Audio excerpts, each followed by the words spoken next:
I will come, நான் வருவேன்.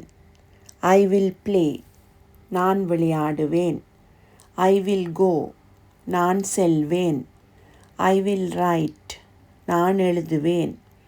I will cook, நான் சமைப்பேன். இந்த வீடியோவில் பாருங்கோ, ஒவ்வொரு செயல்களுக்கு முன்னுக்கும் will என்ற சொல்லு வந்திருக்கு. இந்த will என்ற சொல்லு எந்த ஒரு ஆங்கில வசனத்தில் வந்தாலும் அது ஃப்யூச்சர் டென்ஸ், அதாவது எதிர்காலத்தை குறிக்கத்தான் பயன்படும். ஒரு செயலுக்கு முன்னுக்கு will என்ற சொல்லு வந்தால் அந்த செயல் எதிர்காலத்தில் நடக்குமென்று எடுக்க வேணும். இங்கே பாருங்க, முதலாவது I will come, கம்மெண்டா வருதல் ஒரு செயல். அப்போ அதுக்கு முன்னுக்கு will வந்தபடியாக I will come, நான் வருவேன். அதை மாதிரி I will play, play என்றது ஒரு செயல், விளையாடுதல். அதுக்கு முன்னுக்கு will வந்திருக்கு. அப்போ I will play, நான் விளையாடுவேன். அடுத்தது I will go, go என்றது ஒரு செயல், செல்லுதல்.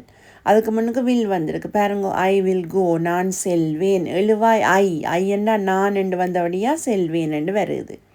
அடுத்தது I will write, write என்றா எழுதுதல், எழுதுதல் ஒரு செயல் தானே. அதுக்கு முன்னுக்கு will வந்திருக்கு. அப்போ சப்ஜெக்ட் எழுவாய் வந்து I என்றா நான் என்று வந்தபடியாக நான் எழுதுவேன். I will cook, குக்கண்டா சமைத்தல். அப்போ சமைத்தல் என்ற செயலுக்கு முன்னுக்கு will வந்திருக்கு பாருங்க. அப்போ I will cook, நான் சமைப்பேன்.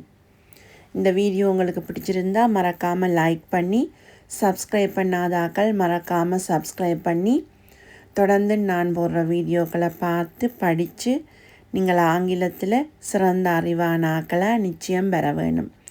நான் உங்களை அடுத்த வீடியோவில் சந்திக்கிறேன்.